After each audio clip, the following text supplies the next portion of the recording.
Good morning. Are you Adrian Hayward Jr.? And Mr. Parker, will your client waive the formal reading of the indictment? Yes, Your Honor. Mr. Hayward, in cause number 24 DCCR 2149, you're charged with the third-degree felony offense of assault family violence by impeding breath or circulation from May 23rd of 2024. And how do you plead to that charge? Yes. Are you pleading guilty freely and voluntarily? Yes. And are you pleading guilty because you actually did what they charged you with? Yes. I have here on the tablet some documents that have your signature on them that the state has marked as exhibit number 1. Before you signed these, did you go over them with Mr. Parker? Do you fully understand them? And do you understand, if I follow the agreement that you've made with the district attorney, that you'll be waiving or giving up any right to appeal? And it looks like the agreement that you've reached is for a 5-year deferred probation. There would be a $500 fine, and you would be required to follow all of the rules and conditions of probation. Is that your understanding? Yes. Do you also understand, if you're not a U.S. citizen, that a plea of guilty or no contest may result in your deportation, exclusion from admission to the country, or denial of naturalization under federal law? State tenders number 1. No objection. It's admitted. Is there any evidence that Mr. Hayward is not competent? No, Your Honor. All right, sir, I'm going to find that you entered your plea of guilty freely and voluntarily. Find that you're mentally competent and understand the nature and the consequences of your plea. Find sufficient evidence to find you guilty. However, I'm going to reset your case so that the probation department can do a pre-sentence report. That'll give me more information about you and your case, and then we'll come back later for sentencing. Mr. Nichols? This is his first case that I'm showing, Your Honor. If he's going to be released on bond before sentencing, I'd ask, obviously, that no contact with the victim, he stay away from that address, that he not be allowed to possess a firearm. While the allegation isn't for using a firearm, there's allegation in the reports that he had brandished one that evening. Okay. What's your relationship with Rihanna McClain? My girlfriend, It was your what? ex-girlfriend. Your ex-girlfriend's cousin. So there's no reason for you to be around her, or it sounds like your ex-girlfriend at all, or anybody like that, right? So here's what I'm going to do. Based on the nature of your plea agreement, I'm going to reduce your bond in your case to $1,000. Condition of that bond, if you make it, is that you are to have absolutely no contact or no communication in any way. That's obviously in person, but it's through social media or sending messages or anything with her. Do you understand? You can't go to an address where she is. If you're somewhere and she shows up, you have to leave. Do you understand? And then also, as a condition of your bond, you are not allowed to have any firearms at all. So if you own firearms, you need to get rid of them. If you have a family member that can take them, I don't care what you do with them, you can't have them or have them in your home or your car, okay? Any questions? All right, we'll see you back at sentencing. Thank you, Your Honor. Thank you. And then Jason Jones. Okay. Mr. Rojas, you have Jalen Hendricks sentencing. Jalen Hendricks. Hey, Sharon, he's on the other end. That's sentencing. Both of my guys are.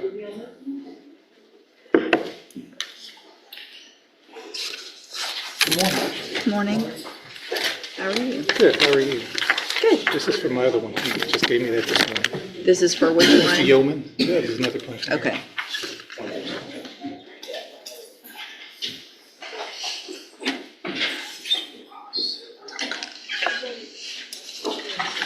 You didn't see it. It's the same site as maybe just one little bit. Just a little. All right.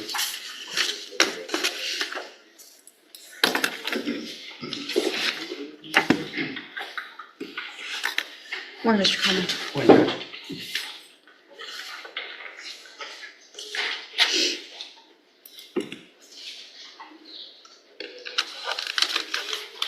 Would you put that with Leonard Yeoman's sentencing, please? I know.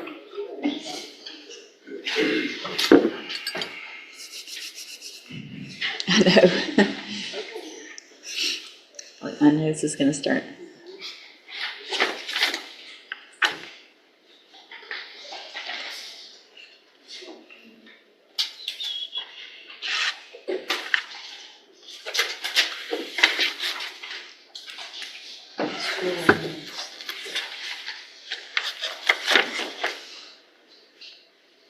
He walked into court expecting another chance, but the judge had finally reached the breaking point.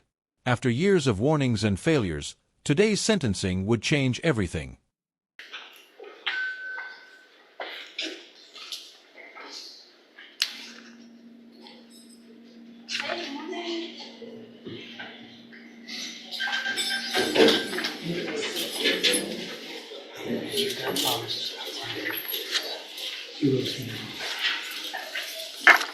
Good morning. Are you Jalen Hendricks? Yes, ma'am. Good morning. And Mr. Hendricks, you were previously here in cause numbers 23 DCCR 2323 and 25 DCCR 0574. Entered pleas of guilty in each of those cases to evading arrest or detention with a motor vehicle. I've received the pre-sentence report. Has everyone had an opportunity to review that report? We have, Your Honor. The state has, Judge. Are there any additions or corrections? Not from the defense. Not from the state, Judge. Mr. Hendricks, do you have a driver's license? No, Okay, so I'll explain what I'm going to do in a second. So I'm going to find Mr. Hendricks in each of your cases that you entered your pleas of guilty freely and voluntarily. In cause number 23, DCCR 2323, I'm going to follow the agreement you made and sentence you in accordance with it to a term of 10 years in prison, but probate that. You'll be on probation for 10 years. You're ordered to pay a $500 fine and to serve 30 days in the county jail. You will get credit for that time since you've entered your plea. In cause number 25, DCCR 0574, also find that you entered your plea freely and voluntarily, find sufficient evidence to find you guilty, and at this time follow the agreement and find you guilty of evading arrest or detention with a motor vehicle. Sentence you in accordance with that agreement to a term of 10 years in prison, but probate that. You'll be on probation for 10 years.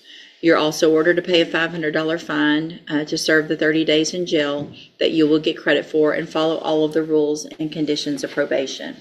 So the rules and conditions of probation are very important, because if you don't follow all of those rules, you're going to be right back in here looking at 10-year sentences. Do you understand? You've already agreed to 10 years. So part of your probation is going to be to get you the help that you need for whatever's going on. So you will be assessed for any type of mental health care, and you're ordered by me to follow any recommended treatment. That means medication, counseling, whatever it is. If they say you need it, I'm ordering you to do it. You understand? Also, you are not to drive any vehicle, period, ever, unless you have a driver's license. So you cannot drive. And then and all the other regular conditions of probation, and the probation officer will go over that with you.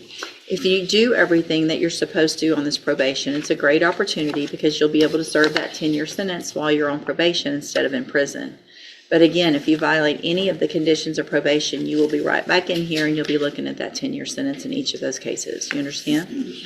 I'm handing you in each of your cases the trial court certifications. It shows that these were agreements that I followed, and so you've waived your right to appeal. I also handed you a written admonishment regarding your ineligibility to possess a firearm or ammunition. Because of the judgments entered against you, you're ineligible under Texas law to possess a firearm or ammunition. Possession of a firearm or ammunition could lead to charges against you. Firearm is a legal term, and you should read the written admonishment I provided you to see what devices qualify as a firearm.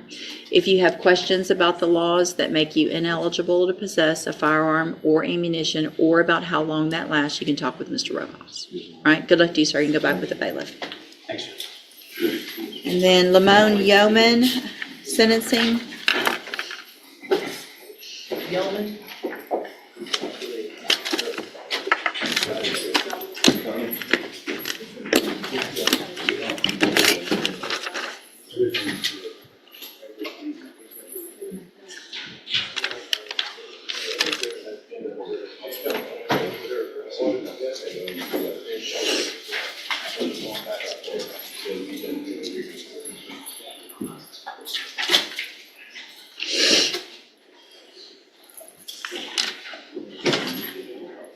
Good morning, you're Lamone Yeoman Jr. Good morning. And Mr. Yeoman was previously in court on probation for aggravated assault with a deadly weapon and also burglary of a building, and pled true to allegations in the motion to revoke those probations to counts 1, 2, 4, and 5. Does the state have any evidence with regard to the others, or are you ready to go forward? No, Your Honor, I'm just ready to go forward. And I've received and reviewed the updated pre-sentence report. Has everyone had an I opportunity? misspoke, Judge, on the, because I believe you pled true, not true to number 7, which is failing to report. I do want to address those. Okay, I'm sorry, I meant that on number 6, the new firearm case, nothing's been brought over, nothing's been filed, so I have no evidence presented on that count. okay. Let me get that pulled up. You may proceed. Would you please? I'm sorry, would you please raise your right hand? Do you swear or affirm the testimony you're going to give in this hearing will be the truth, the whole truth, and nothing but the truth? Yes, Thank you. It's Ms. Cole, right? yes, And how long have you worked for probation? a year. And during your time of probation, have you supervised Lamone Yeoman Jr.? Yes, sir. And was he required to regularly report? Yes, sir. Were there times where he failed to regularly report? He reported one time on April 7th, and we didn't see him again. He reported on the 7th, you've not seen him since. Until he was arrested, yes, sir. So is it safe to say that on April 11th of 2025, April 21st of 2025, April 30th, 2025, May 9th, 2025, June 6th, 2025. In a crowded courtroom, 3 names echo, but one story defines the day. Adrian Hayward Jr. stands first, calmly pleading guilty to assault family violence, accused of impeding someone's breath. The judge's questions are routine, yet heavy: voluntariness, consequences, rights surrendered. A deferred probation offer hangs in the air, promising freedom if rules are obeyed. Hayward's bond is reduced, but strict conditions follow: no contact with the victim, no firearms, no excuses. It feels like a fragile reset, a warning wrapped in mercy. Then comes Jalen Hendricks, a man already out of chances. Twice charged with evading arrest, he faces 10-year sentences probated into long supervision. The judge leans forward, no patience left, ordering jail time, fines, treatment, and a ban from driving. Every instruction sounds like a lifeline, yet also a countdown. One violation, and prison doors slam shut. Hendricks nods, but the tension says history may repeat itself.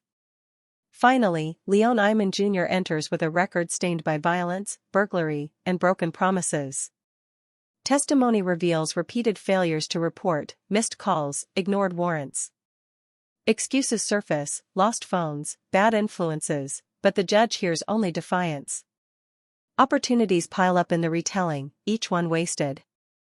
Frustration spills over as the judge admits feeling personally disrespected by the abuse of mercy. The sentence lands hard: 8 years for aggravated assault, 2 more for burglary, running together. Probation is gone. Freedom is replaced by certainty. In this courtroom, redemption was offered repeatedly, but responsibility never arrived. The day ends with a lesson carved in stone: the law bends for those who change, but eventually, it stands firm for those who refuse. Each case whispers the same truth: compassion may open doors, but character decides whether freedom survives, or collapses under the weight of ignored warnings and choices made too late, without possible return. Forever.